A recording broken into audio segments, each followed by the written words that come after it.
Here's how you can make this tasty, cheesy, large shell pasta. It's easy, simple, tasty, and quick.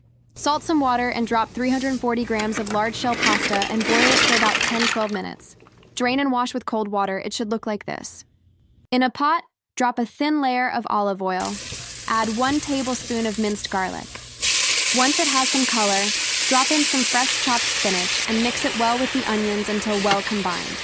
To make the tasty, creamy cheese filling, add about 500 grams of cottage cheese. Add in a cup of parmesan cheese. Add a block of cream cheese. Optionally, top it off with more cheese before mixing the cheese together until well combined. Drop in 2 eggs and optionally sprinkle with a generous amount of red pepper flakes for a spicy kick before mixing well. You need to have a nice, almost paste-like texture.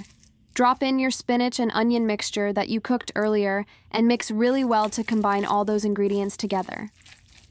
Keep mixing for a while. It should look like this. Now set it aside for now as we get on to the next step. This is the part where we will finally use this cheese mixture.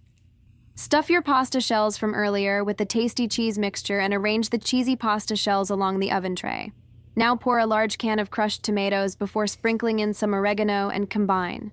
Now that you have arranged the pasta shells, sprinkle on a bit more mozzarella and a bit more tomato sauce.